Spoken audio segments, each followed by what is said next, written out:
വായുവീയ പ്രശ്നങ്ങളുള്ള വീട്ടിൽ ജനിക്കുന്ന കുട്ടികൾ വിവാഹം കഴിഞ്ഞ് പോകുമ്പോൾ അവരനുഭവിക്കുന്ന ഏറ്റവും വലിയ പ്രശ്നം വായുവീയ ലാൻഡ് മിസ്സിങ്, വായുവീയ വീട് മിസ്സിങ്, വായുവീയ നീചത്തിൽ വാതിലുള്ള വീട്ടിന് നല്ലൊരു ശതമാനം.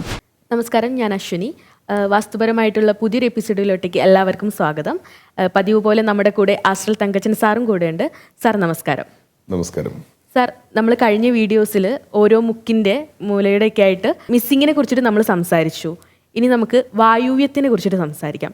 വായുവ്യത്തിൽ മിസ്സിങ് വരുമ്പോൾ എന്തൊക്കെയാണ് ഉള്ളത്, അതിനെ പറ്റിയിട്ട് എന്താണ് സാറിൻ്റെ അഭിപ്രായം? തീർച്ചയായും നമ്മൾ ഈശാന്യത്തിനെ കുറിച്ച് പഠിച്ചു, അതെ, ആഗ്നേയത്തെ കുറിച്ച് പഠിച്ചു, വായുവ്യം, കന്നിയും ബാക്കിയുണ്ട്. അപ്പൊ അതിൽ വായുവ്യത്തിനെ കുറിച്ച് പറയാം. വായുവ്യം വടക്കും പടിഞ്ഞാറും കൂടെ ചേരുന്ന മൂലയും അതിന്റെ പരിസരങ്ങളും വായുവ്യത്തിലൂടെ നമുക്ക് എടുക്കാം.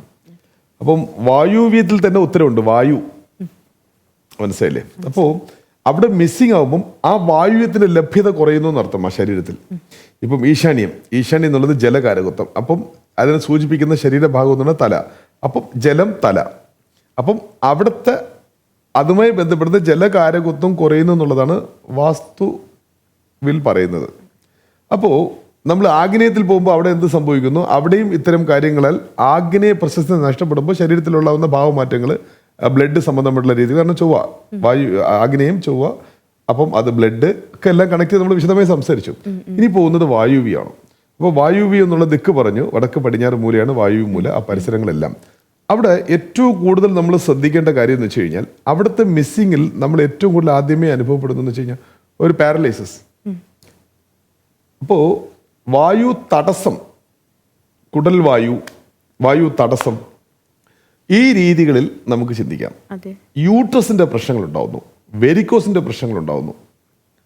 പിന്നെയാണെങ്കിലോ വായുവ്യത്തിൽ വീടാണ് അവിടെ മിസ്സിംഗ് ആയി വടക്ക് വാതിൽ വയ്ക്കുമ്പോൾ അവിടെ ഈ പാരലൈസിസിന് കൂടുതൽ സാധ്യതയും, പ്ലസ് വിവാഹമാകാത്ത യുവതികൾക്ക് മാനസികമായിട്ടുള്ള പിരിമുറുക്കം കൂടുന്നു. പിന്നെ ഏറ്റവും കൂടുതൽ ഞാൻ കണ്ടിട്ടുള്ള കാര്യം വെച്ചാൽ വായുവ്യ മിസ്സിങ്ങും വായുവ്യ നീചത്തിൽ വാതിലും ഉള്ള വീട്, വായുവ്യ ലാൻഡ് മിസ്സിങ്, വായുവ്യ വീട് മിസ്സിങ്, വായുവ്യ നീചത്തിൽ വാതിലുള്ള വീട്ടിന് നല്ലൊരു ശതമാനം പുതിയ മെസ്സേജുകളോ അപ്ഡേഷനുള്ള വീടുകളായിരിക്കും അത്. അവർക്ക് പുതിയൊരു ലോകത്തിനെ കുറിച്ചോ അല്ലെങ്കിൽ പുതുതായിട്ടുള്ള ലോകത്തിനെ അപ്ഡേറ്റ് ചെയ്യാനോ മെസ്സേജ് എന്ന് പറയും, ദർ ഇസ് നോ മെസ്സേജ്. അപ്പോൾ മെസ്സേജുകൾ കുറവ്. എപ്പോഴും നമ്മൾ മെസ്സേജിലൂടെയാണ് മുന്നോട്ട് പോകേണ്ടത്. ഇപ്പം ഞാൻ ഈ ഉപയോഗിക്കുന്ന ആപ്പിൾ പെൻസിൽ, അപ്പോൾ ഇതിന്റെ പുതിയ വേർഷൻ എന്ന് പറഞ്ഞാൽ എൻ്റെ മെസ്സേജിലൂടെ എനിക്ക് അടുത്ത് കണ്ടുപിടിക്കാൻ പറ്റില്ല, അല്ലെങ്കിൽ ഞാൻ ഇതിനെ കൊണ്ട് തന്നെയാണ് സഞ്ചരിക്കേണ്ടത്. അതേപോലെ തന്നെ പുതിയ ജോലി സാധ്യത, ലോകത്തിന്റെ മാറ്റങ്ങൾ, അല്ലെങ്കിൽ നമ്മുടെ ഓപ്പർച്യൂണിറ്റിയിലുള്ള പുതിയ മെസ്സേജുകളൊക്കെ മെസ്സേജ് നഷ്ടപ്പെടുന്ന ബ്ലൈൻഡ് ആയിട്ടുള്ള സംവിധാനങ്ങളിൽ പലരും ഞാൻ അവിടെ കാണാറുണ്ട്.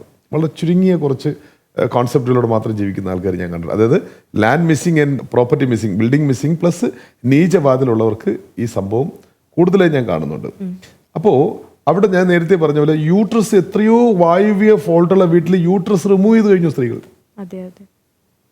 അവർക്കൊരു പ്രശ്നമില്ലായിരുന്നു. പിന്നെ വായുവ്യ മിസ്സിങ്, വായുവ്യ പ്രശ്നങ്ങളുള്ള വീട്ടിൽ ജനിക്കുന്ന കുട്ടികൾ വിവാഹം കഴിഞ്ഞ് പോകുമ്പോൾ അവരനുഭവിക്കുന്ന ഏറ്റവും വലിയ പ്രശ്നം അവരുടെ പുത്രഭാഗ്യത്തിൽ നേരിടുന്ന പ്രശ്നങ്ങളാണ്, യൂട്രസ് സംബന്ധമായ പ്രശ്നങ്ങൾ.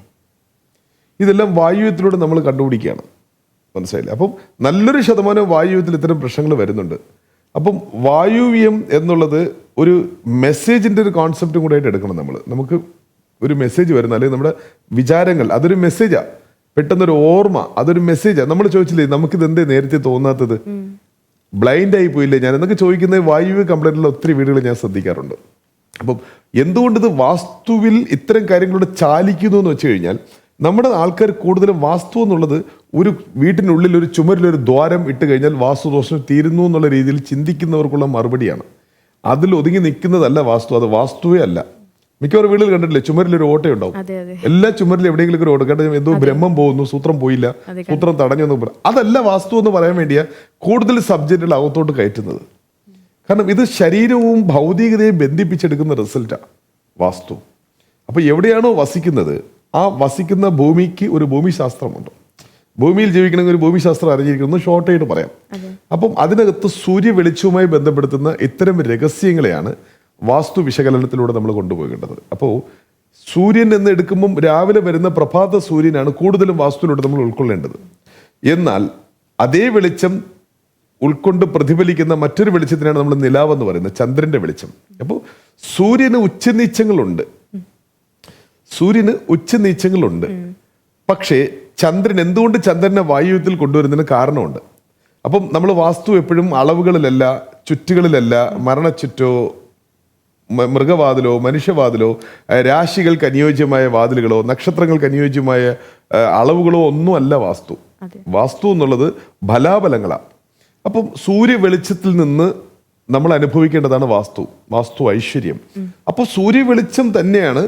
അതേപോലെ മറ്റൊരു വഴിയിലൂടെ സൂര്യന്റെ വെളിച്ചം ചന്ദ്രനിൽ തട്ടി പ്രതിഫലിക്കുന്ന നിലാവ് അഥവാ ശുക്ലപക്ഷം എന്നുള്ളൊരു 15 ഡേയ്സ് ഉണ്ട് ഒരു മാസത്തിൽ. കേട്ടിട്ടില്ലേ? ശുക്ലപക്ഷം, കൃഷ്ണപക്ഷം. കൃഷ്ണപക്ഷം എന്നുള്ളത് പൗർണമി കഴിഞ്ഞുള്ള 15 ദിവസം, ശുക്ലപക്ഷം എന്നുള്ളത് അമാവാസ കഴിഞ്ഞുള്ള 15 ദിവസം. ഇങ്ങനെ 2 പക്ഷങ്ങളായിട്ട് വരുന്നു. അപ്പൊ സൂര്യനെ കുറിച്ച് നമ്മൾ വാസ്തു പഠിക്കുമ്പോൾ ചന്ദ്രൻ അവിടെ ഉണ്ട്.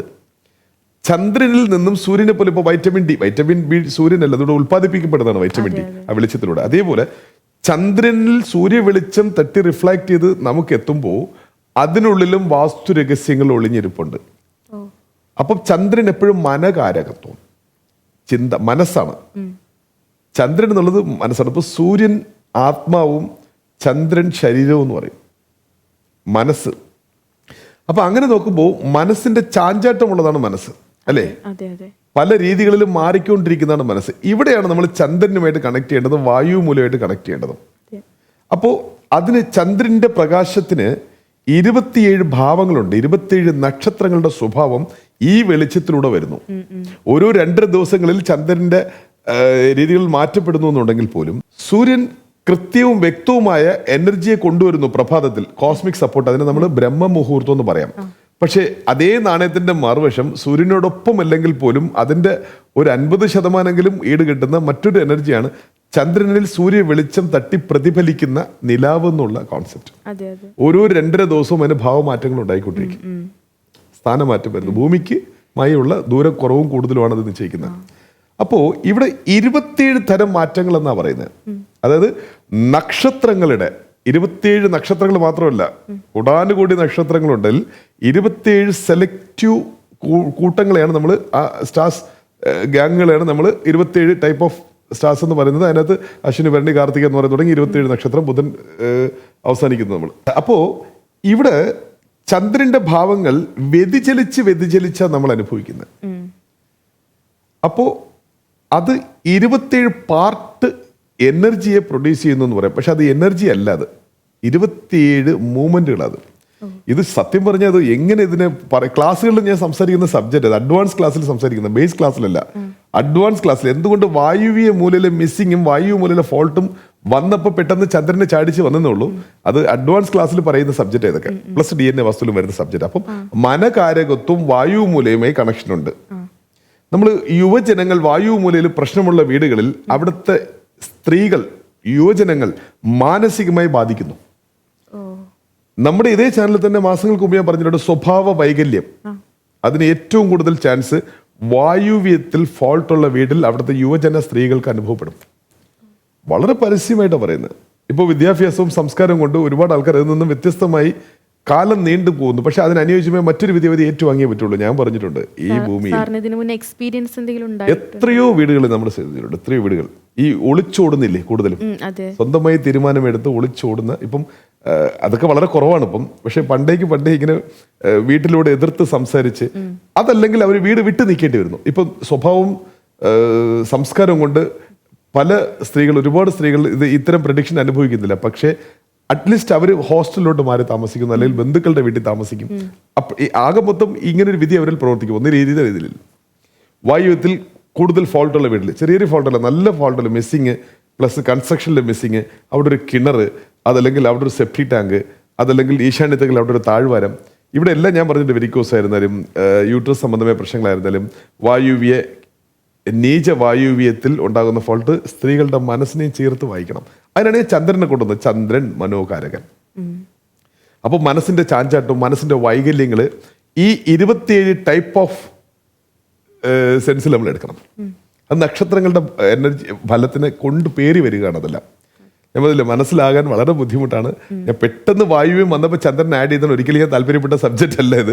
അതിനെക്കുറിച്ച് നമുക്ക് അഡ്വാൻസ് ക്ലാസ്സിൽ അല്ലെങ്കിൽ ഈ വ്ളോഗുകളിൽ തന്നെ വിശദമായി കുറച്ച് വ്ളോഗുകൾ കഴിഞ്ഞ് ചന്ദ്രനെ നമുക്ക് അറക്കാം. ഇപ്പം നമ്മൾ സൂര്യനെ വെച്ചാൽ ക്ലിയർ ചെയ്തുകൊണ്ടിരിക്കുന്ന വാസ്തു. കാരണം വാസ്തു ഭൂമിയിൽ പലതരം എനർജികളും ഭൗതികതയിൽ നിന്ന് ഭൂമിയിൽ ഭവിക്കുന്നു. ഞാൻ ഇലക്ട്രോ മാഗ്നറ്റിക് വേവ്സ് എന്ന് പറയും.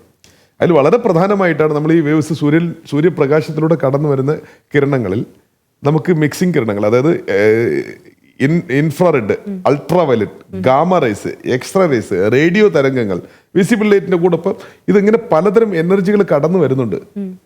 മനസ്സിലായില്ലേ? അപ്പം അങ്ങനെയാണെന്നുണ്ടെങ്കിൽ റിഫ്ലാക്ഷൻ, സൂര്യ വെളിച്ചം തന്നെയാണ് ചന്ദ്രനിൽ തട്ടി പ്രതിഫലിക്കുന്ന അവിടെ ഉണ്ടാകുന്ന എനർജി അല്ലെങ്കിൽ ആ വെളിച്ചത്തിന്റെ മറ്റുള്ള എന്തൊക്കെയാണ് ബാഹ്യവശങ്ങൾ എന്നുള്ളതും കൂടെ വാസ്തുവിനകത്തൊരു സബ്ജക്റ്റ് ആണ്.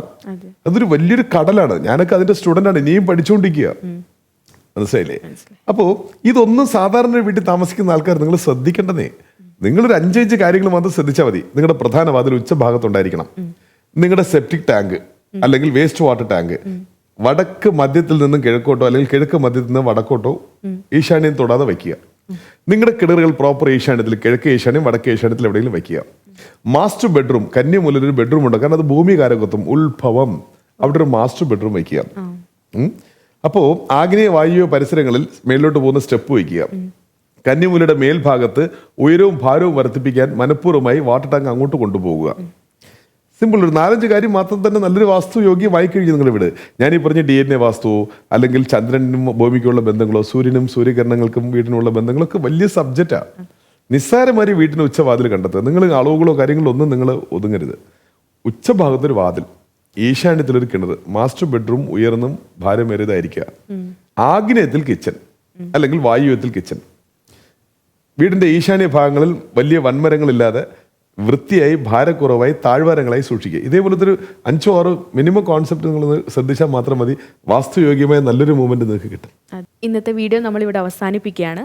കൂടുതൽ അറിവുകൾക്കും കൂടുതൽ ഇതിനെപ്പറ്റി നിങ്ങൾക്ക് ക്ലാസ്സുകൾ വേണമെന്നാണെങ്കിൽ സാറ് നിങ്ങൾക്ക് ബന്ധപ്പെടാം.